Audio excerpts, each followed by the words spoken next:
নমস্কার, জি 24 ঘন্টায় স্বাগত। আমি আত্রেয়া শুভদীপ। এই মুহূর্তে যে খবরের দিকে নজর দেবো সেটা হচ্ছে আহিরিটলায় ব্যাগে 3 টুকরো দেহ নিয়ে হাজির মা আর মেয়ে। আর সেখানে যারা ছিলেন তারা ধরে ফেলেন তাদেরকে। আর তারপর ঠিক কি হলো, আর এর আগে ঠিক কি হয়েছে, কিভাবে খুন, এই পুরো ঘটনা এখন নজরে রয়েছে পুলিশের।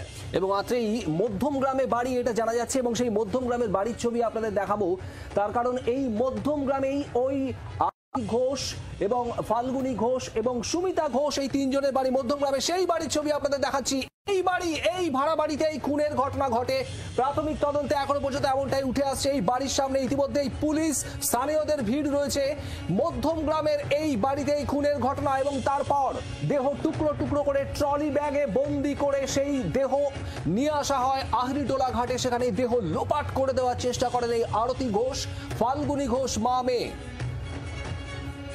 আর এখানে সেই মর্মান্তিক ঘটনা ঘটেছে, একটা নৃশংস ঘটনা ঘটেছে বলা যায়। কারণ পিসি শাশুড়িকে খুন করা হয়েছে, আর সেই খুনের ঘটনা ঠিক কিভাবে ঘটেছে এই প্রশ্ন উঠছে। এবং তার পাশাপাশি শুভদীপ, সব থেকে যেটা উল্লেখযোগ্য বিষয়, যে মাথা গরম অবস্থায় হয়তো খুনটা করেছে বলে প্রাথমিকভাবে অনুমান, কিন্তু দেহ লোপাটের একটা পরিকল্পনা করা হয়েছে। 3টে টুকরো করা হয়েছে দেহ। একাধিক প্রশ্ন উঠে আসে। সবার আগে আপনাদের মধ্যম গ্রামের ছবিটা দেখাচ্ছি, এবং আমাদের প্রতিনিধি এই মুহূর্তে রয়েছেন আমাদের সঙ্গে সরাসরি। মধ্যমগ্রাম থেকে মনোজ রয়েছেন, নর্থপোর্ট থানা থেকে বিক্রম দাস রয়েছেন, এবং আহিরিটোলা ঘাট থেকে রয়েছেন অয়ন ঘোষাল।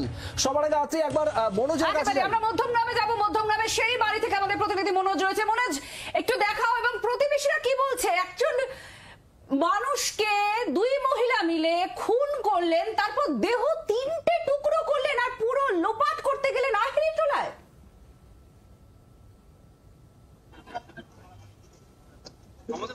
আমি রয়েছি একেবারে মধ্যমগ্রামে সেই বাড়িটায়, যে বাড়িটায় কিন্তু হাড় হিম করা ঘটনা ঘটেছিল। অর্থাৎ আমি একবার দেখানোর চেষ্টা, এই যে লাল রঙের বাড়িটা কিন্তু ইতিমধ্যেই হলুদ একটা বর্ডার দিয়ে ঘিরে দিয়ে গেছেন। এবং আমি তোমাকে বলবো যে এই যে 3জন মহিলা, অর্থাৎ এই 2 মহিলা কিন্তু মা আর মেয়ে এই বাড়িতেই ভাড়া থাকতেন, এমনটাই জানাচ্ছেন প্রতিবেশীরা।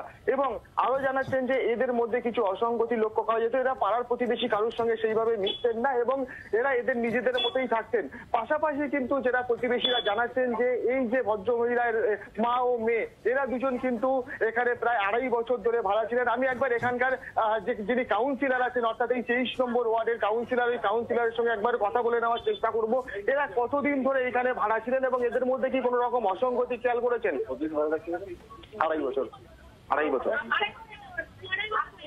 দেখুন এরা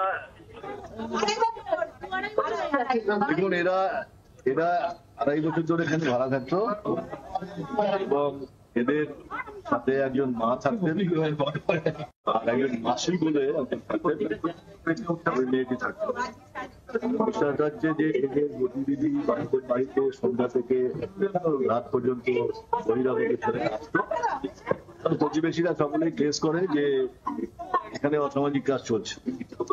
তারা নিজেদের মতো করে 2-3 বার ব্যাপক প্রতিবাদ করেছে, কোনো কথা কান হয়নি। পরবর্তীকালে আমাকে ডেকেছে, আমার সাথেও যৌথভাবে আমরা বলেছি পার্সেরা দিন এ করুন সে করুন। মেয়েটি খুব মুখরা এবং মেয়েটি খুব ডিয়ারডিবিল কথাবার্তা বলে, এবং যে ছেলেরা আসতো তাদেরও ভয় দেখাতো, ইত্যাদি ইত্যাদি। যারা এখানে আসে তারাও অনেক ভালো আছে ইত্যাদি ইত্যাদি।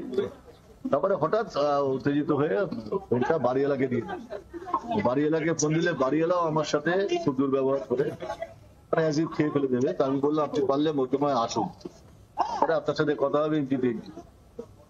তিনি এসছেন কিনা জানি না, আজকে শুনছি বাড়িওয়ালার একজন আত্মীয় তাকে পাঠিয়েছেন। আমরা তাকে বললাম যে পুলিশ তো শেষ করে দিয়ে গেল, এরপরে আমরা পাড়ার লোকেরা শেষ করবো, আর পুলিশের কাছে আমরাও এফআইআর করবো ইত্যাদি ইত্যাদি। আপনিও কিন্তু দায়িত্ব এড়াতে পারেন না। এই যে এরা এখানে ভাড়া থাকতেন, এদের মধ্যে কি ধরনের মনোজ তোমার কাছে, মনোজ সবার চোখে এখন কিন্তু নজরে রয়েছে সেই বাড়িটা। তুমি একটু যদি বাড়িটা দেখাও। শুভদীপ, আমরাও দেখতে পাচ্ছিলাম যে বাড়িটা সিল করে দেওয়া হয়েছে, একটা ভাড়া বাড়ি। মনোজ, তুমি একটু বাড়িটা দেখাও আমাদের। সেই যে বাড়ি, যে বাড়িতেই হাড় হিম করা ঘটনা ঘটেছে মধ্যমগ্রামের, এই হচ্ছে সেই ভাড়া বাড়ি। আমাদের প্রতিনিধি সরাসরি মধ্যমগ্রামের সেই ভাড়া বাড়ি, যেখানে এই হাড় হিম করা হত্যাকাণ্ড ঘটেছে, একজনকে খুন করা হয়েছে এবং তারপর তার দেহ মার মেরে 3 টুকরো করেছে।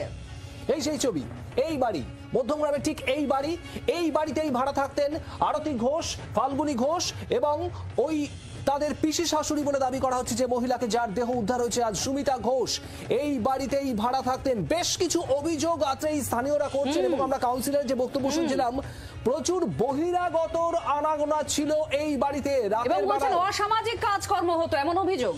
একদমই, এবং সেই কাজগুলো ঠিক কি আরো স্পষ্ট হবে সময় যত গড়াবে। এবং মনোজ যে ছবিটা দেখাচ্ছে মধ্যমগ্রাম থেকে আপনারা দেখতে পাচ্ছেন, এই বাড়ি, এখানে এই সুমিতা ঘোষ ওই মহিলাকে খুন করা হয় এবং তারপর দেহ টুকরো টুকরো করে ট্রলি ব্যাগ বন্দি করে নিয়ে আসা হয় আহিরিটোলা ঘাটে আজ সকালে এবং সেখানেই দেহ লোপাট করে দেওয়ার চেষ্টা।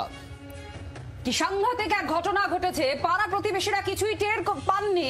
আর এই বাড়ি, সেই বাড়িতেই কিন্তু ঘটেছে সেই হাড়হিম করা হত্যাকাণ্ড।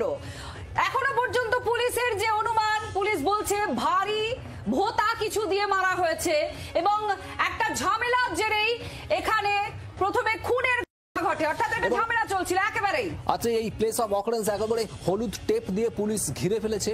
এই বাড়ির ভিতরে ঠিক কি ঘটেছিল, আত্রে ঠিক কিভাবে খুন করা হয় ওই মহিলাকে, সবটা স্পষ্ট হতে চাইবে পুলিশ।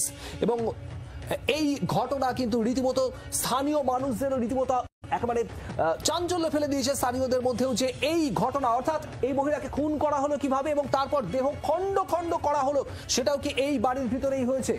আমাদের অপর প্রতিনিধিও রয়েছে রাত্রেই। একবারে অয়নের কাছে আমরা যাব। অয়ন, এখানে প্রশ্ন উঠছে যে দুজন মহিলা, তাদেরই এক আত্মীয়, যাকে তারা খুন করলো এবং তারপর দেহ লোপাটের পরিকল্পনা করলো, তার মধ্যে